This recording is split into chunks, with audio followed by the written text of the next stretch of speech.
Nazim Sadykov is going to be a problem. The Black Wall, Nazim Sadykov! But let me tell you something, I'll mix it up with any lightweight on the planet. Give me a 5-round, I'll fight 5 rounds, I'll fight 6, 10. I train with Aljamain Sterling, Merab Dvalishvili, I'll go with anybody for 10 rounds, let's go. I am the best, I'm coming for that belt, regardless of what anybody thinks or says. Inshallah, I'm coming for that belt, you'll see.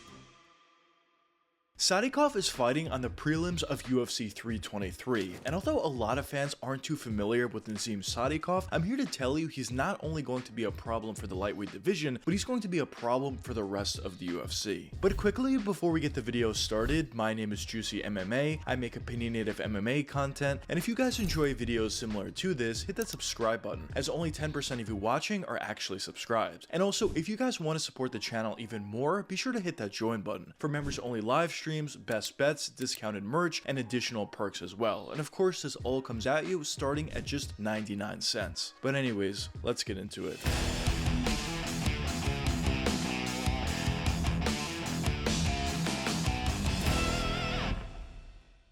I get this question asked a lot of times in my live streams and sometimes even in the comments of certain videos. A lot of fans ask me, what do I look for in potential prospects? And my answer is always the same. Of course, the first thing that I look for is overall skill. I want to see if you have the ability to strike at a high level. I want to see if you have the ability to grapple at a very high level. And if you have the ability to do both of those things at a very high level, of course, that's a bonus. But skill at the end of the day is always going to be the top thing that I look for. But number 2 is physicality. I talk about this a lot in my live streams and videos, but essentially I think physicality is extremely important. And when you take a look at a lot of the champions, when you take a look at a lot of the higher contenders in the UFC, a lot of those guys are extremely physical. And when I talk about physicality, what I mean is a fighter's ability to take shots well alongside with their ability to hit hard. And I think Yuri Prochazka is a perfect example to show why physicality is so important. When you take a look at Yuri, obviously yes, he does have a lot of skill, but also when you take a look at some of Yuri's fights, especially his most recent fight against Khalil Roundtree, there have been occasions where he's been losing the majority of the fight. Of course, as I said before, in his most recent fight against Khalil Roundtree, he was kind of getting pieced up for the first 2 rounds. But because he is so physical, he was able to take a lot of the punishment throughout the first 2 rounds, and once it came down to the 3rd round and Yuri Prochazka really turned it up at that point, he was eventually able to land huge shots and he completely turned around the course of that fight, and of course, he ended up finding a finish in that 3rd round. And of course, for Yuri Prochazka, it's not just the Khalil Roundtree fight. He also did it in the Rakic fight. He also did it in the Glover Teixeira fight. There's been so many different occasions where Yuri Prochazka was losing a particular fight, but because he is so physical, he completely turned the course of the fight around with an instant, with one given shot. And I think when you talk about Nazim Sadykov, he has a very similar trait to Yuri Prochazka. Now, is he as good as Yuri is? No. Does he have the same level of cardio Yuri does? Probably not. But I think in terms of hardware, it is relatively similar between Yuri Prochazka and Nazim Sadykov. Sadykov has taken a lot of damage throughout his career thus far, but there have been multiple times in a lot of his different fights where he's gotten hurt pretty significantly, or he's taken a good amount of damage, but it just took one shot to completely change the course of the fight and he was able to come out with a victory. And if you look at Nazim's most recent performance, that's exactly what happened, as he did get hurt pretty significantly in the 1st round, but not too long after that, he was able to find a finish of his own. And I think we see that in a lot of his performances. So in my opinion, based upon the hardware of Nazim Sadykov, of course, alongside with the skill set, his striking ability, and a little bit of grappling, I do think Nazim Sadykov is going to be a real problem at the lightweight division. But a question that some of you may be wondering at this point is, what specifically does Sadykov do out there that makes him so successful? Of course, besides his physicality. Now, in my opinion, I think this comes down to a couple different factors, but the first factor I want to touch upon is his striking. Because when you talk about Sadykov on the feet, I think he has a pretty good process. We've seen it in a lot of his performances, but essentially what Sadykov wants to do on the feet out there is fight at kicking range. From that point, he does a really good job at landing leg kicks, body kicks, and of course, most importantly, those head kicks. And also, the great thing about Sadykov's striking ability is the fact that he does have the ability to fire out that back leg extremely quickly. And over the course of a 3 or potentially even a 5-round fight, Sadykov does a really good job at conditioning a lot of fighters and surprising them with a head kick. If you look back at his fight against Bonfim, that's exactly what he did. As for the most part, all Sadykov did in that fight was fire leg kicks and body kicks. kicks, but eventually he was able to fire out a head kick that surprised Bonfim, and of course it was able to land relatively cleanly, and Sadykov was able to find a finish not too long after that. And I think his kicking ability is definitely one of the better aspects of Sadykov's game. But the great thing about Sadykov is he's not just a kicker, he also has the ability to box a little bit. Now obviously, as I mentioned before, that's not his preferred way of striking. He prefers to fight at kicking range and blast in a bunch of body kicks, leg kicks, and potentially head kicks as well, but of course he still does have the ability to box. And I think when you talk about a lot of guys throughout the UFC that only have the ability to kick on the feet, yes, of course they'll be effective at range, but once their opponent gets on that inside boxing range, they really get exposed. But when you talk about Sadykov, I don't really think he's that sort of fighter. Even in close range, he does a good job at utilizing his hands. Whether it's a jab, whether it's a left straight, whether it's a rip to the body, Sadykov definitely has an ability to box on the inside as well. And of course, as I mentioned before, he does have a lot of power as well. So I think in terms of all aspects of his striking game, Nazim Sadykov has a really good ability to have success. Now, outside of just his striking ability, Sadykov definitely does have somewhat of an ability to grapple. It's not super high level, but he has the ability. And because he's not a complete liability on the ground, in my opinion, that puts his game together even more and makes him even more successful and of course dangerous. But another question that some of you may be wondering at this point is, why specifically do I think Sadykov is going to find a win at UFC 323 over Ziam? Well, in my opinion, this comes down to a couple different factors, but the first and main factor comes down to the hardware. Now, I know this is not the most technical breakdown in the world, but essentially I wouldn't be surprised if early on Ziam does have some success. Of course, in some of his more recent performances, it seems like he's making some significant improvements. He does a good job at pressuring his opponents, he does a good job at forcing his way into the clinch, and from there he does a lot of great work, and of course he just has had a lot of success as of late in his UFC career. But when you talk about Sadykov, it just feels like he's going to figure it out. Even if early on things aren't going all that well for him, eventually over the course of a 3 or potentially even a 5-round fight, it just seems like he's eventually going to land that head kick, it just seems like he's eventually going to land that body kick, it just seems like he's eventually going to land that left straight and find a finish. So in my opinion, although I don't think it's going to be an absolute dominant performance from Sadykov, at the end of the day, I think he's just going to figure it out, and I think he's going to hurt and potentially even finish Ziam before the fight ends. Now, I know a lot of you in the comments are probably thinking Ziam does a really good job at pressuring and forcing his way into the clinch, so going into this matchup at UFC 323, he could potentially just smother the kicker in Sadykov. And to that, I would agree with that fact. I think that's probably going to be his game plan, but as I said before, I think eventually there's going to be a moment where Sadykov lands a big shot and completely changes the course of the fight, even if he is losing early on. So overall, if I had to give my official prediction for this matchup, I would lean towards a round 3 TKO victory for Sadykov. But I guess only time will tell what ends up happening in this particular fight alongside with the career of Nazim Sadykov.